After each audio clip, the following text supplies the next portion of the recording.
তিলাওয়াতের ভাজে ভাজে সুরের অলংকার, এ কোরআন বাণী যে আল্লাহর,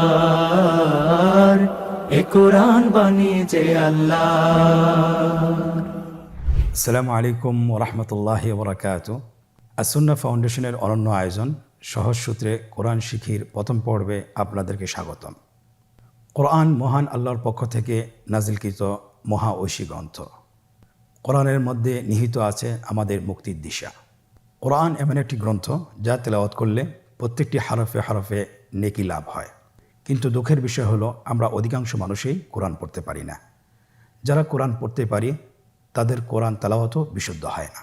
আপনারা যেন অতি সহজে সুন্দরভাবে বিশুদ্ধভাবে কোরআন তেলাওয়াত শিখতে পারেন, সে লক্ষ্যে আসুন্নাহ ফাউন্ডেশন কোরআন পড়ার এক চমৎকার উদ্যোগ হাতে নিয়েছে। আপনারা এই আয়োজন থেকে মাত্র 27টি পর্বে কোরআন পড়া শিখতে পারবেন ইনশাআল্লাহ। কোরআন শিখার এই আয়োজনে আপনাদের সাথে আছি আমি মোহাম্মদ হোসেন, প্রাক্তন শিক্ষক, মসজিদ নববী, মদিনা মুনাওয়ারা। প্রিয় শিক্ষার্থীবৃন্দ, আল্লাহ সুবহানাহু ওয়া তাআলা কোরআন কারীমের সূরা কমারের 7 নম্বর আয়াতে ইরশাদ করেন, ওয়ালাকাদ ইয়াসসারনাল কুরআনা লিযিকরি ফাহাল মিন মুদ্দাকির। আমি কোরআনকে সহজ করে দিয়েছি উপদেশ গ্রহণ করার জন্য, অতএব তোমাদের মধ্যে কি উপদেশ গ্রহণকারী কেউ আছে? প্রিয় বন্ধুরা, কোরআন শেখার জন্য মোট 7টি সূত্র রয়েছে। আপনারা স্ক্রিনে লক্ষ্য করুন।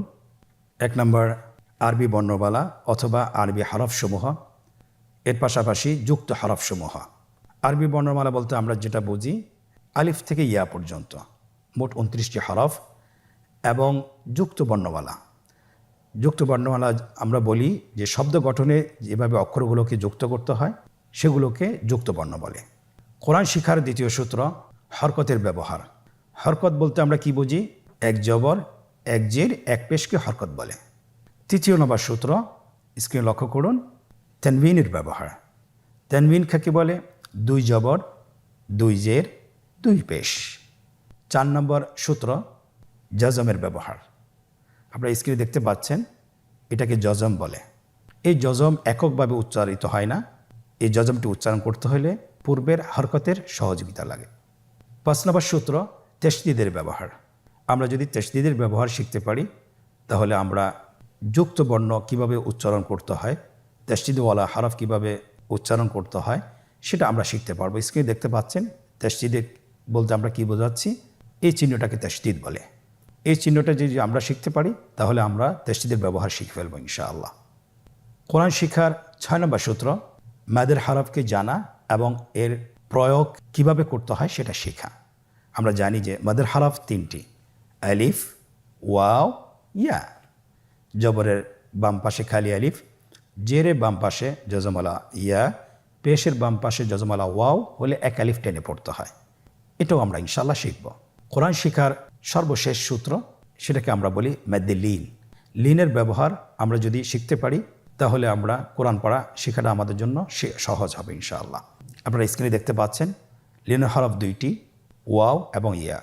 ওয়াও জজম, তার আগে যদি জবর থাকে, এবং ইয়া জজম, তার আগে যদি জবর থাকে, তাহলে এটাকে লিনের হরফ বলে। আলহামদুলিল্লাহ, আমরা কোরআন পড়া শেখার 7টি সূত্র আমরা দেখলাম এবং জানলাম। আমরা যদি এই 7টি সূত্র যদি আত্মস্থ করতে পারি, শিখতে পারি, জানতে পারি, তাহলে ইনশাআল্লাহ কোরআনের যে কোনো শব্দ, যে কোনো আয়াত, যে কোনো বাক্য আমরা সহজেই বানান করে পড়তে পারবো। এবং বিশেষ করে আমরা যখন 27টি পাঠ শেষ করতে পারবো তখন ইনশাআল্লাহ আমরা পুরা কোরআন যে কোনো জায়গা থেকে আমরা বানান সহ এবং বানান ছাড়া পড়তে সক্ষম হব ইনশাআল্লাহ।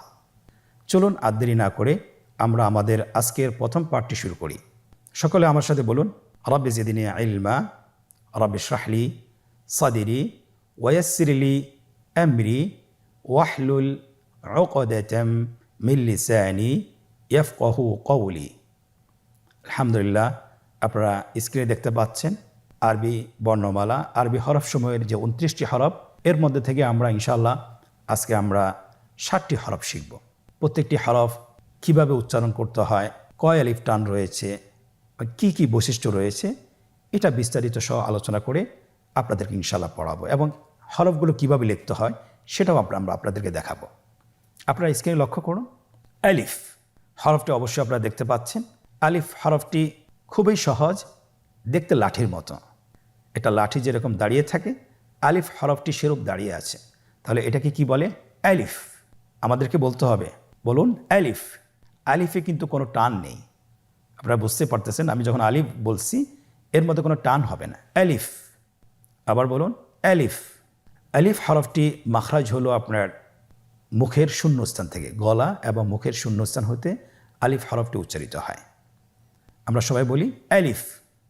এর পরবর্তীতে আপনারা দেখতে পাচ্ছেন 3টি হরফ আমরা দেখতে পাচ্ছি আমাদের স্ক্রিনে চলে এসেছে, বা, তা, সা। আমাদের স্ক্রিনে চলে এসেছে বা হরফটি কীভাবে উচ্চারণ করবেন? বা হরফে টান হবে, এক আলিফ টান। আপনারা আমার সাথে বলুন বা। আবার বলুন বা। এর মাখরাজ হলো আপনার 2 ঠোঁটের বিজা অংশ থেকে আপনি উচ্চারণ করবেন। দেখুন স্ক্রিনে কিন্তু এটা ছবি দেখা যাচ্ছে, আপনি ছবি দেখেও বলতে পারেন এবং ছবি দেখেও আপনি নিজে অনুশীলন করতে পারেন। আপনারা আমার সাথে আবার বলুন বা। বায়ের মতো আরেকটি হরফ আমরা দেখতে পাচ্ছি তা। তায়ের উপরে 2 নোক্তা, তাহলে 2 নোক্তালা হরফটিকে কি বলে? তা হরফটি বারিক হরফ এবং এক আলিফ টেনে পড়তে হবে। আপনারা আমার সাথে বলুন তা। আবার বলুন তা। তায়ের মাখরাজ কোন জায়গা থেকে? জিহ্বার আগা সামনের উপরের 2 দাঁতের গোড়ার সঙ্গে লাগিয়ে উচ্চারিত হয়। আপনারা আমার সাথে আবার বলুন তা। মাশাআল্লাহ, আমরা সহজেই বা এবং তা চিনতে পেরেছি। পরবর্তী হরফটির নাম হলো সা। আগের 2টি হরফ, বায়ের নোক্তা ছিল নিচে এবং তায়ের নোক্তা ছিল উপরে, সেখানে ছিল 2টি নোক্তা, আর সারও 3টি নোক্তা রয়েছে, সেটা হলো তার উপরে। তাহলে 3 নোক্তাওয়ালা হরফটিকে কি বলে? সা। আবার বলুন সা। সা হরফটি বারিক মানে পাতলা করে উচ্চারণ করতে হবে। তাহলে আমরা এখন সায়ের মাখরাজ লক্ষ্য করি। সায়ের মাখরাজ কোন জায়গা থেকে? স্ক্রিনে দেখা যাচ্ছে। সা হরফটির মাখরাজ হলো উচ্চারণের স্থান জিহ্বার আগা সামনের উপরের 2 দাঁতের আগার সঙ্গে লাগিয়ে উচ্চারিত হয়। আমরা আমার সাথে আবার উচ্চারণ করুন সা। সা। আবার বলুন সা। মাশাআল্লাহ, তাহলে আমরা 4টি হরফ শেষ করে ফেললাম, সম্পন্ন করলাম। প্রথম হরফটি ছিল আলিফ এবং দ্বিতীয় 3টি হরফ দেখতে একই রকম। এই 3টি হরফ হলো বা, তা, সা। বা, তা, সা। আলহামদুলিল্লাহ, অল্প সময় আমরা 4টি হরফ চিনতে পারলাম এবং শিখে ফেললাম। পরবর্তী আরও 3টি হরফ আপনারা স্ক্রিনে দেখতে পাচ্ছেন, স্ক্রিনে চলে এসেছে। প্রথম হরফটি হলো জিম, পরের হরফটি হা, পরের হরফটি খ।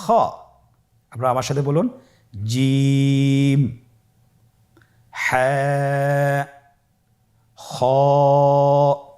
জিম হরফটি বারিক হরফ, এটা উচ্চারণ করতে হবে 3 আলিফ টেনে। দেখুন আমি কিভাবে উচ্চারণ করছি, আপনারা আমার সাথে করুন জিম। মাশাআল্লাহ, আবার বলুন জিম। আপনারা চেষ্টা করুন, হয়ে যাবে। এর মাখরাজ হলো জিহ্বার মধ্যখান, তার বরাবর উপরের তালুর সঙ্গে লাগিয়ে উচ্চারিত হয়। আপনারা পিকচারে ছবিতে দেখতে পাচ্ছেন যে জিহ্বার মধ্যখান তার বরাবর উপরে তালুর সঙ্গে লাগিয়ে উচ্চারণ করতে হয়। আপনারা জিহ্বার মধ্যখানটা লক্ষ্য করুন এবং তার বরাবর উপরে তালুর সঙ্গে লাগান, এরপর হরফটি উচ্চারণ করুন, দেখবেন হরফটি শুদ্ধভাবে উচ্চারিত হবে। আপনারা আমার সাথে বলুন জিম। আবার বলুন, দেখেন ঠোঁটের অবস্থান কীরূপ হবে, আপনারা একটু লক্ষ্য করুন জিম। আবার বলুন জিম। আলহামদুলিল্লাহ, তাহলে আমরা জিম হরফটি চিনতে পেরেছি এবং আমরা এর মাখরাজ জেনেছি। পরবর্তী হরফ আমরা যেটা শিখব সেটা হলো হা। হায়ের মধ্যে কোনো নোক্তা আমরা দেখতে পাচ্ছি না। হা হরফটি কীভাবে উচ্চারিত হবে? হা হরফটি উচ্চারিত হবে কণ্ঠনালীর মধ্যখান হতে। গলা চিপে ধরে আপনি উচ্চারণ করুন। আপনারা আমার সাথে বলুন হ্যাঁ। আবার বলুন হ্যাঁ। মাশাআল্লাহ। সেম আকৃতির আরেকটি হরফ, সেটা হলো খ।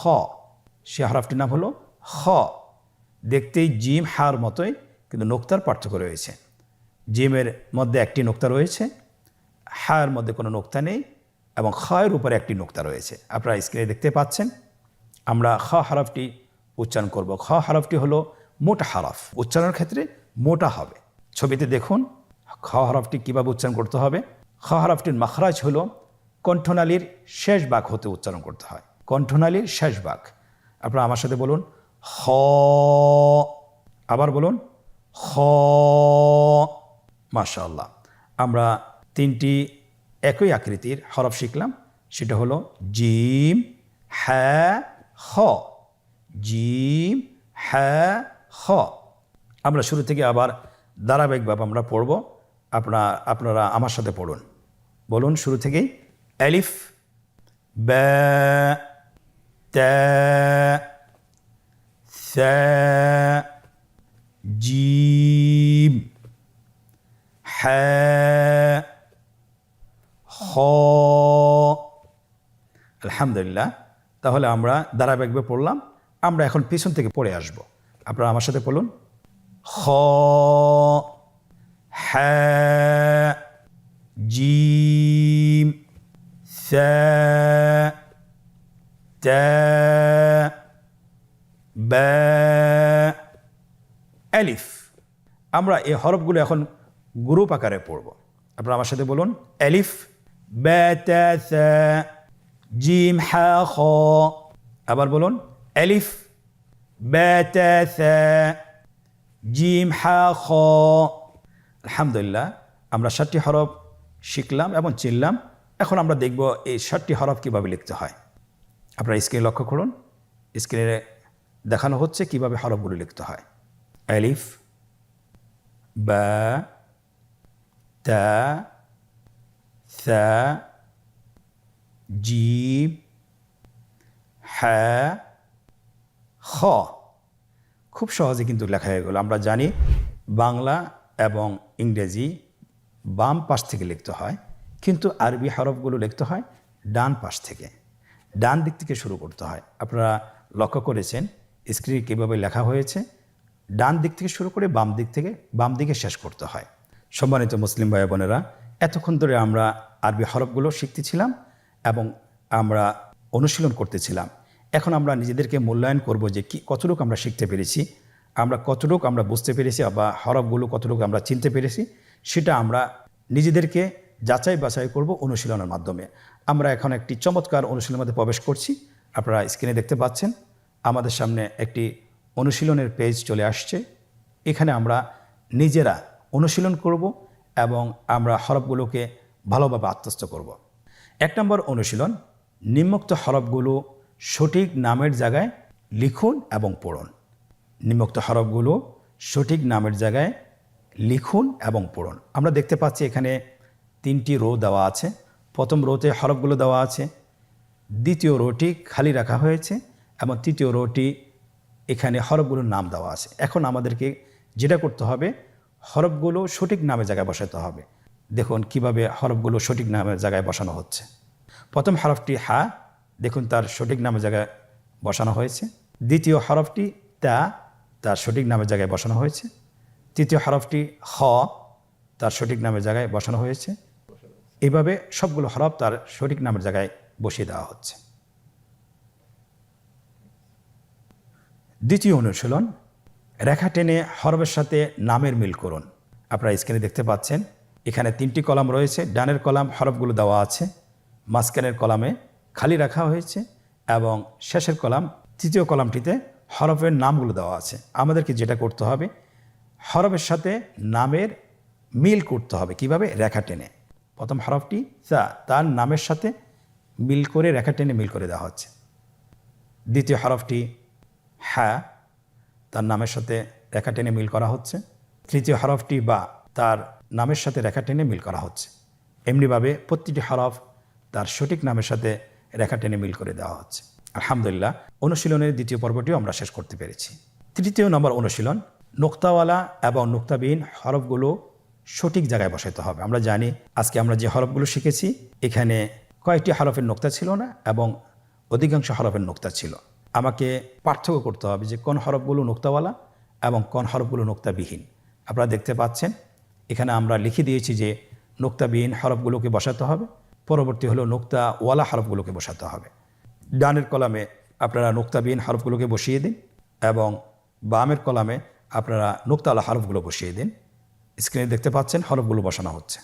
নোক্তাবিহীন হরফ হলো 2টি, আলিফ এবং হা, আলিফ এবং হা। এবং নুক্তাওয়ালা হরফ হলো 5টি, আপনারা দেখতে পাচ্ছেন, বা, তা, সা, জিম, খ। আলহামদুলিল্লাহ, আমরা সঠিক হরফগুলো সঠিক জায়গায় বসিয়ে দিয়েছি। 4 নম্বর অনুশীলন, নুক্তা দিয়ে হরফ তৈরি করা। এটা খুবই সহজ। আমরা হরফগুলোর আকৃতি দিয়েছি এবং এখানে আপনাকে যেটা করতে হবে, নুক্তা বসিয়ে হরফ তৈরি করতে হবে। প্রথম হরফটি বলা হয়েছে যে আমাকে সা তৈরি করতে হবে, আকৃতি দেওয়া আছে, শুধুমাত্র আপনাকে নুক্তা বসিয়ে সা হরফটি নিশ্চিত তৈরি করতে হবে। তাহলে আমরা জানি সা হরফের নুক্তা কি নিচে না উপরে? অবশ্যই উপরে। কয় নোক্তাওয়ালা? 2 নোক্তাওয়ালা না 3 নোক্তাওয়ালা? অবশ্যই 3 নোক্তাওয়ালা। তাহলে আমরা 3 নোক্তা বসিয়ে সা হরফটি তৈরি করে ফেলি। স্ক্রিন লক্ষ্য করুন, সা হরফটি তৈরি করা হয়েছে। দ্বিতীয় হরফটি বা। আমরা জানি বায়ের এক নোক্তা। আপনারা বলতে পারবেন আশা করছি, বায়ের নোক্তা সবসময় নিচেই থাকে, উপরে থাকার কোনো সুযোগ নেই। স্ক্রিনে দেখুন, বা হরফটি তৈরি করা হয়েছে। তৃতীয় হরফটি হলো তা। কীভাবে আমরা তা তৈরি করব? তায়ের আকৃতি দেওয়া আছে, কিন্তু এখানে তায়ের যে আর বাকি অংশ সেটা দেওয়া নেই। আমরা জানি বাকি অংশটি হলো নোক্তা। তাহলে নোক্তা কি নিচে বসবে না উপরে? অবশ্যই উপরে বসবে। 2 নোক্তাওয়ালা না 3 নোক্তাওয়ালা? অবশ্যই 2 নোক্তাওয়ালা। স্ক্রিনে দেখুন, তা হরফটি তৈরি করা হয়েছে 2 নোক্তা দিয়ে। চতুর্থ নম্বর হরফ খ। খ কীভাবে আমরা তৈরি করব? উপরের 1 নোক্তা দিলেই খ হরফটি তৈরি হয়ে যাবে, তৈরি করা হয়েছে। পরবর্তী হরফটি জিম। জিম আমরা কিভাবে তৈরি করব? অবশ্যই জিমের পেটের মধ্যে 1টি নোক্তা বসিয়ে দিলে জিম হয়ে গেল। আপনারা স্ক্রিনে দেখতে পেয়েছেন, আলহামদুলিল্লাহ। তাহলে আমাদের প্রশ্ন অনুসারে আমাদের হরফগুলো তৈরি করা হয়েছে। প্রিয় ভাইয়েরা, আপনারা এতক্ষণ ধরে যে ভিডিওটি দেখলেন, আপনারা যদি এটা বাসায় বারবার অনুশীলন করেন, কমপক্ষে 10 থেকে 20 মিনিট, তাহলে ইনশাআল্লাহ হরফগুলো চিনতে এবং বলতে আপনাদের কোনো ভুল হবে না। আল্লাহ সুবহানাহু ওয়া তাআলা আমাদেরকে কোরআনে কারীম খুব সহজে শিখার তৌফিক দান করুন, আমিন। আজকের পর্ব থেকে এখানেই বিদায় নিচ্ছি। পরবর্তী পর্বতে আবারও দেখা হবে ইনশাআল্লাহ। জাযাকুমুল্লাহ খায়র। আসসালামু আলাইকুম ওয়া রাহমাতুল্লাহি ওয়া বারাকাতুহু। আসুন্নাহ ফাউন্ডেশন, উম্মার স্বার্থে সুন্নাহর সাথে।